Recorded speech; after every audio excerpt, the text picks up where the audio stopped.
Hello children, कुसुम ma'am की online class में आपका स्वागत है। प्यारे बच्चों, आज हम चौथी कक्षा की हिंदी की पाठ्य पुस्तक झिलमिल का पाठ 8 गौरव गाथा के अभ्यास में आने वाले प्रश्नों को हल करना सीखेंगे। वीडियो को शुरू से लेकर अंत तक पूरी देखें ताकि आपको अच्छी तरह से समझ में आ जाए और एग्जाम में जितने भी क्वेश्चन आंसर आए उनके उत्तर जो है वो आप आसानी से दे पाएं।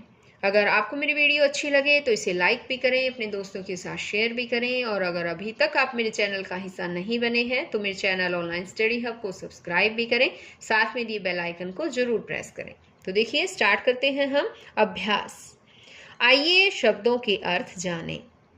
गौरव गाथा यानी कि बड़प्पन की कहानी।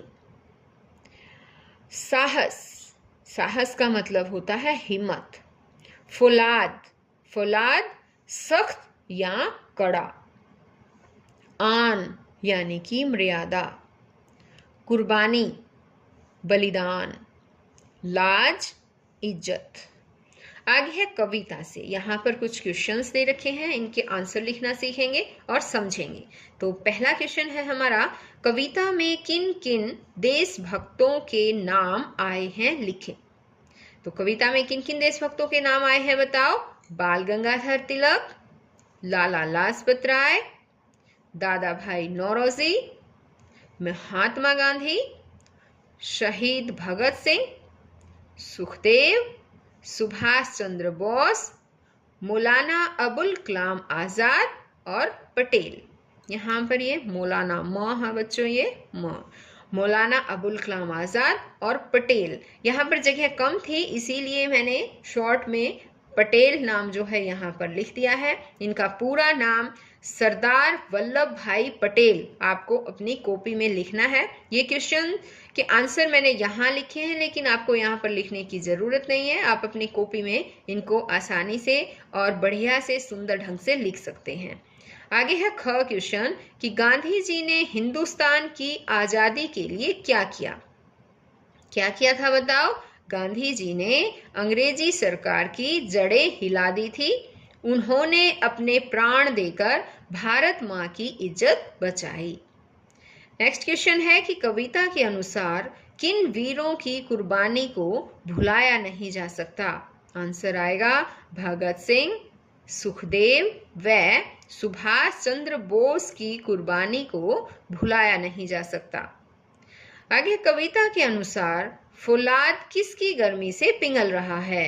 कविता के अनुसार फौलाद सरदार वल्लभ भाई पटेल की गर्मी से पिघल रहा है। इन सभी क्वेश्चंस को आपको अपनी कॉपी में भी लिखना है और याद भी करना है। आगे है आपकी बात। आप किस देशभक्त को अपना आदर्श मानते हैं। तो बच्चों, आप जिस भी देशभक्त को अपना आदर्श मानते हैं उन्हीं का नाम जो है यहाँ इस क्वेश्चन में लिख सकते हैं।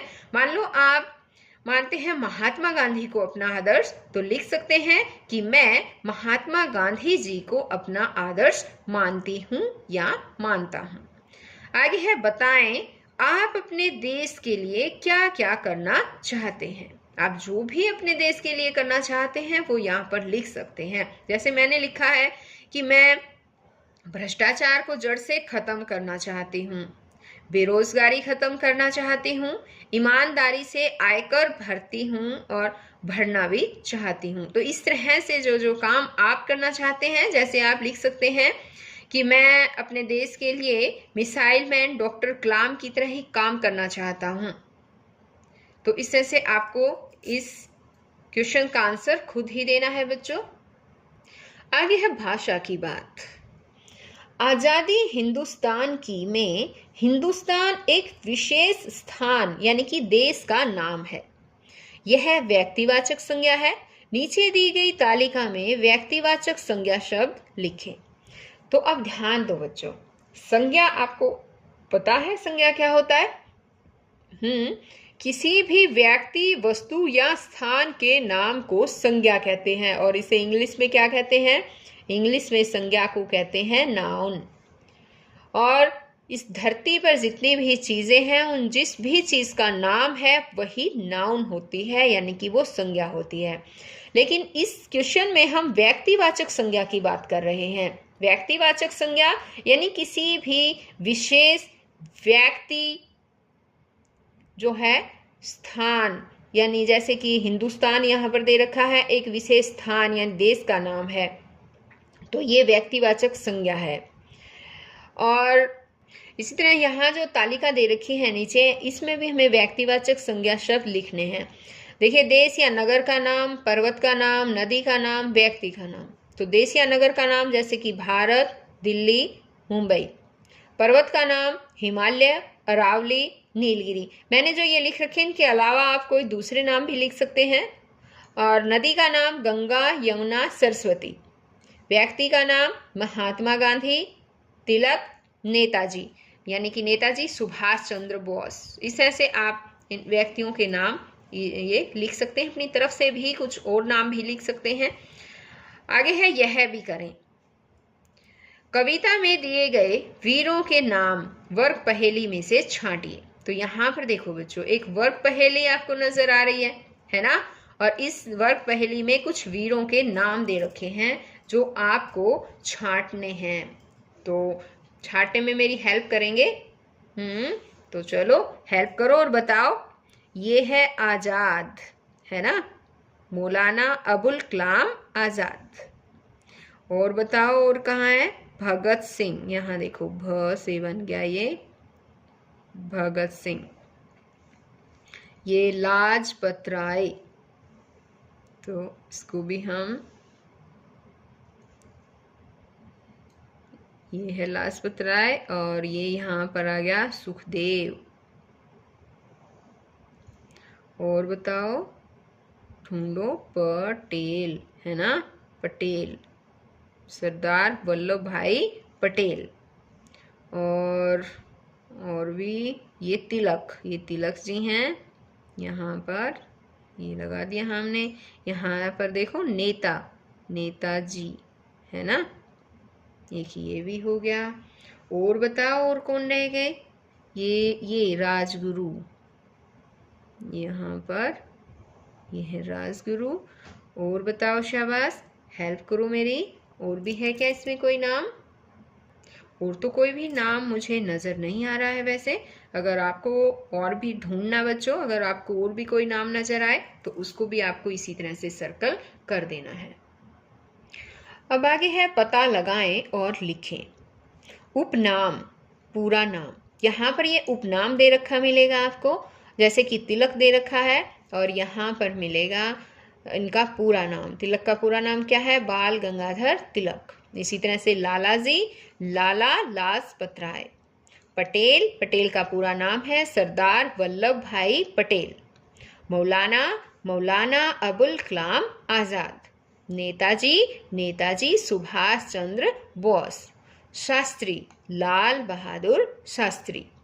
आज़ाद, चंद्रशेखर आज़ाद। तो इस तरह से इनको आपको अपनी बुक में भी लिखना है, और ये सभी आपको याद भी करने हैं बच्चों। इनके उपनाम भी और पूरे नाम भी, दोनों ही याद करेंगे। आगे है पंक्तियां पूरी करो। पंक्तियां पूरी करें। नेताजी आज़ादी खातिर फिरते हैं दुख झेलते। अभी हमने पहले वाली वीडियो में जो कविता पढ़ी थी, उस कविता में से ही ये लाइनें ली गई हैं, और इन पंक्तियों को पूरा करना है। डैश अंग्रेजों के राज की, तो यहाँ आएगा जड़ें हिला दी गांधी जी ने अंग्रेजों के राज की। आगे है भगत सिंह, सुखदेव दहकते अंगारों से खेलते। आगे है खेल खेल में पाठ्येतर। अध्यापक कक्षा के बच्चों से महापुरुषों के नाम पूछें। प्रत्येक बच्चा यह ध्यान रखे कि पहले बताया गया नाम दोबारा न बोले। तो बच्चों, ये कक्षा में की जाने वाली एक्टिविटी है। कक्षा में आपके अध्यापक आपसे ये करवाएंगे, आपको महापुरुषों के नाम आपसे पूछेंगे। हर बच्चे को ध्यान ये भी रखना है कि दोबारा से वो नाम रिपीट ना हो। एक बच्चा एक महापुरुष का नाम बोलेगा। ओके। आगे है इस कविता में बलिदान की, हिंदुस्तान की, आन की, शान की, महान की आदि मिलते जुलते शब्द आए हैं, जिनसे कविता में लय उत्पन्न होती है।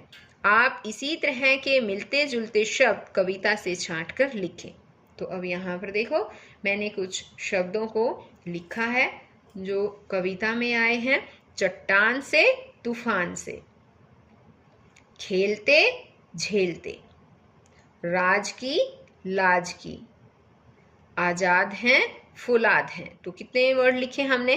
देखो, एक ये लिखा, ये दूसरे नंबर पर, ये तीसरे नंबर पर, ये चौथे नंबर पर। तो 4 जो हैं वो सेंटेंसेस हमने यहाँ पर लिख रखे हैं।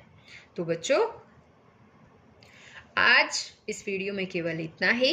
नेक्स्ट वीडियो में मैं आपके लिए और नया चैप्टर लेकर आऊँगी, क्योंकि ये चैप्टर, ये लेसन यानी कि ये पाठ यहीं पर ख़त्म होता है। तो हम फिर मिलते हैं एक नई वीडियो में नए पाठ के साथ। तब तक के लिए बाय बच्चों।